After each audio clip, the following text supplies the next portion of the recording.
Desa Papagarang merupakan salah satu desa yang masuk dalam kawasan Taman Nasional Komodo. Masyarakat kami 90% mata pencahariannya sebagai nelayan. Kemudian 10% itu campur, ada yang menjadi pegawai negeri, kemudian ada yang menjadi pengusaha kecil-kecilan lah. Nama saya Basir SPD, jabatan di desa sebagai Kepala Desa Papagarang. Sebelum adanya listrik yang masuk di desa kami, itu semua bergantung di Labuan Bajo. Artinya apabila nelayan memiliki hasil tangkapan ikan, begitu dapat mereka akan bawa langsung ke Labuan Bajo. Keadaan desa juga pada saat itu sangat gelap, semua jalan-jalan umum itu gelap sekali. Hampir semua waktu itu masyarakat ya aktivitasnya paling kalau malam itu hanya di rumah saja. Paling hanya 1 atau 2 rumah. Lumayan mapan lah secara kehidupannya, sehingga hanya mereka yang mampu beli mesin genset pribadi, kemudian membuka usaha parabola. Setiap warga ingin nonton baik siang maupun malam ya harus bayar. Ruang gerak juga terbatas karena yang apa mau dikerja kalau malam hari. Segala upaya daya kami mudah-mudahan suatu waktu nanti di desa kami adalah sebuah keajaiban yang nantinya ada listrik yang masuk ke desa.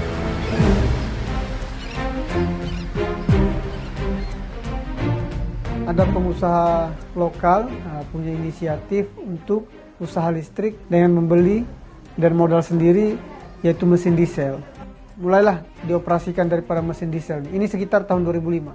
Listrik dinyalakan itu kurang lebih jam 6 sore sampai jam 12 malam dimatikan. Setiap rumah dibebankan 10.000 untuk bayar. Sampai tahun 2016 pertengahan, Bapak Haji Jaidil ini sudah tidak mengoperasikan daripada mesin diesel lagi. Karena ada beberapa kendala, banyak alat-alat mesin yang sudah mulai rusak. Dan untuk mengantisipasi daripada alat-alat mesin yang rusak ini, bukan semerta-merta hari itu langsung ada, harus bawa ke Labuan Bajo dulu, kemudian untuk diperbaiki, begitu.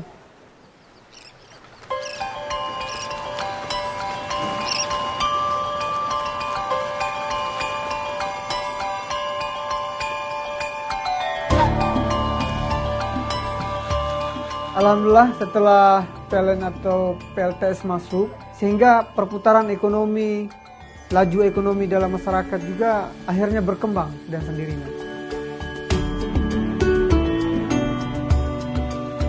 Ada warga saya, namanya Mas Iwan, dia ini ketika ada permintaan membuat perahu ketinting, kemudian membuat meja, kursi atau lemari, maka dia harus membeli genset pribadi dengan harga 3.800.000. Itu untuk mesin genset saja yang dia beli. Kemudian bensin yang harus dia pakai, dalam 1 bulannya itu kurang lebih 1.500.000. Semua pengeluarannya selama 1 bulan itu 1.500.000. Tapi sekarang setelah adanya PLTS, dia hanya bisa mengeluarkan 1 bulannya untuk pembelian pulsa listrik itu kurang lebih hanya 200.000. Kemudian ada namanya Bapak Musyahrani. Bapak Musyahrani ini menginisiatif bagaimana di Papagarang ini harus ada usaha galon. Dan harga 10.000 tanpa ada ongkos lagi, kemudian diantar langsung ke rumah pelanggan-pelanggan yang ingin membeli daripada galon. Dulu sebelum PLTS ini belum masuk di desa Papagarang, ya kita beli air galonnya, air minum bersihnya ya di Labuan Bajo. Dan harga 5.000 memang harga air galonnya, tapi biaya transportasi muat ke sini itu 30.000. Kemudian ada nama Ibu Wirnawati. Ibu Wirnawati ini kurang lebih selama 1 tahun ini membuat usaha es batu dengan harga 2.500. Kalau dulu di Labuan Bajo memang 35.000 es batunya, tapi untuk ongkos menuju Labuan Bajo itu lebih banyak, 30.000 PP, 40.000 sekarang. Nah, sementara kalau di sini hanya 2.500 satu batang.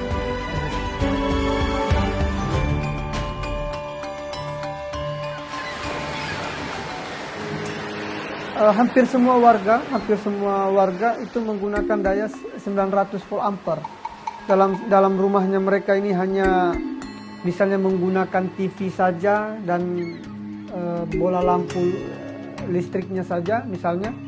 Harapan kami kalau misalnya beli 50.000 uang pulsanya, pulsa listriknya, maka itu bisa digunakan 1 bulan lebih. Mudah-mudahan ada penambahan daya lagi nanti. Ke depan mengelola sebuah lembaga BUMDes ini dengan usaha penyulingan air, pengolahan olahan sampah menjadi batu bata. Nah, itu pernah kami rencanakan dengan teman-teman yang ada di Komodo Water.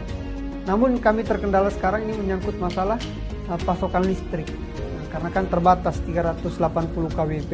Maka mudah-mudahan ini dipikirkan oleh PLN pusat maupun provinsi agar menjadi dasar bagi kami untuk bagaimana merencanakan pembangunan untuk jangka panjang ke depan.